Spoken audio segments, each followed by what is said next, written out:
You probably have somewhere between 150 and 250 Facebook friends. How many of them do you think your brain can actually track as real relationships, not just recognize, but keep up with? The answer maxes out at about 150, no matter how many friends you add. That's not a habit. It's a hard limit built into the size of your brain. In the early 1990s, a British anthropologist named Robin Dunbar noticed something strange while studying primates. Across dozens of species, there was a tight relationship between the size of an animal's neocortex, the part of the brain responsible for complex thought, and the size of the social group it lived in. Bigger brains, bigger groups. Monkeys with small neocortices lived in troops of a few dozen. Chimpanzees, with much larger neocortices, lived in communities pushing 50 or more.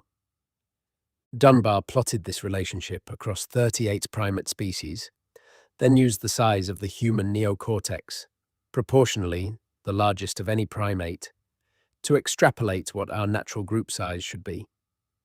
The number that came out was 148. He rounded it to 150. It's been called Dunbar's number ever since. The claim was never that you can't meet more than 150 people in your life. It's that your brain doesn't have the processing power to track more than about 150 relationships at once. Who someone is, how you know them, what you owe them, what they owe you. Past that number, people stop being individuals, your brain actively models, and start being a blur of familiar faces with no relationship attached. Dunbar traced the reason back to grooming. Among primates, physical grooming isn't just hygiene, it's how relationships get built and maintained. One animal at a time, picking through fur, building trust through time invested. The problem is that grooming doesn't scale. You can only groom one animal at a time, and as a group grows, you'd need to spend nearly all day maintaining every relationship individually just to hold things together. Dunbar's theory is that language evolved partly as a workaround.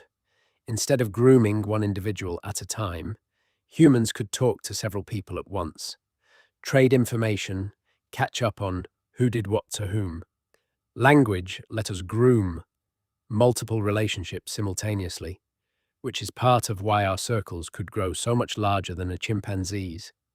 But even with that upgrade, the theory goes, there's still a hard ceiling, a point where the number of relationships outpaces even a highly social brain's ability to track who's who. That ceiling, according to Dunbar's model, sits at around 150.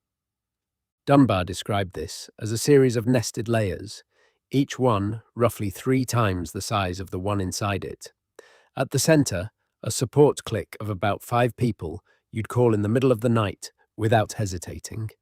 Then, a sympathy group of about 15 close friends and family. Then, an affinity group of about 50.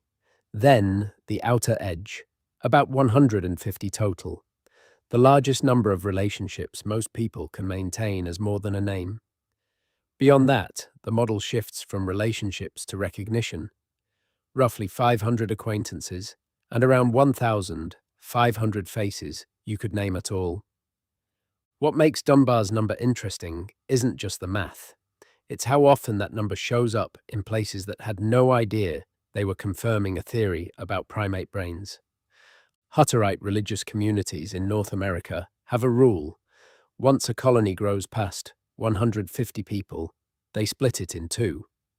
They arrived at that number by trial and error, discovering that past roughly 150 members, a community can't run itself on peer pressure and mutual obligation alone anymore, and needs formal rules instead. The company behind Gore-Tex fabric found something similar. Once a factory floor passed about 150 employees, people stopped knowing every co-worker by name, cliques formed, and coordination got harder. So the company capped office sizes at around 150 and built new buildings instead of expanding old ones. Historians have noticed the same pattern in military organization. Across armies separated by centuries, continents, and languages, with no contact with each other whatsoever, the basic fighting unit, that soldiers actually trust and coordinate with under real stress tends to land somewhere between 100 and 200 people, close enough to Dunbar's number that it shows up in military history books written long before Dunbar ever picked up the idea. Anthropologists studying hunter-gatherer societies found average clan sizes of about 148, remarkably close to Dunbar's number, in cultures with zero access to his research, some separated from it by tens of thousands of years, and Dunbar himself found more direct evidence in Christmas cards. Surveying how many separate people, not households, each family's holiday cards actually reached, since one household often represents several relationships at once. The average came out to about 153, almost exactly what his primate data had predicted, arrived at from a completely different direction. Then social media happened, and it looked like Dunbar's number might finally break. People were adding hundreds, even thousands of friends online. Surely, a limit built into the brain couldn't survive a platform designed to expand your social circle. So Dunbar tested it directly, studying thousands of Facebook users, not counting how many friends they'd added, but tracking how many they actually interacted with over time.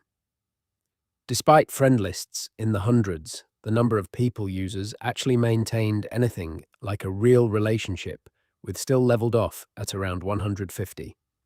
The list grew, the real network didn't. Researchers asked a blunter question too. Out of all your online contacts, how many could you call in a genuine crisis? The average answer was about 4, almost exactly, Dunbar's innermost 5-person circle. For nearly 30 years, 150 held up as one of psychology's most quoted numbers. In 2021, a team of researchers, led by Patrick Lindenfors, went back to Dunbar's original data and reran it, using more modern statistical methods. They didn't get 150. Depending on the method, their models produced averages anywhere from 16 to 42, or, using a different method, 69 to 109. With confidence intervals so wide, one stretched from 4 all the way to 520. Run through tighter statistics, the original numbers didn't converge on any single figure. The researchers argued that treating 150 as a precise cognitive ceiling was never fully justified by the underlying data. Dunbar has pushed back, and his argument is worth taking seriously. 150 doesn't rest on that one regression line anymore. It shows up independently in Hutterite colony splits, in a fabric company's office caps, in hunter-gatherer clan sizes, and in Facebook interaction data. Systems with nothing to do with each other or his original study. So which is it? A precise cognitive limit or a rough pattern dressed up as one? Probably neither, exactly. The specific number, 150, doesn't survive close statistical scrutiny. But the broader idea, that human social capacity has some kind of ceiling, and that ceiling tends to land in the low hundreds, rather than the thousands, keeps reappearing anyway, in places that never read Dunbar's paper at all. Which means the next time you scroll past a list of a few hundred people you're technically connected to, the interesting question isn't how many you have, it's how many of them your brain actually still has room for.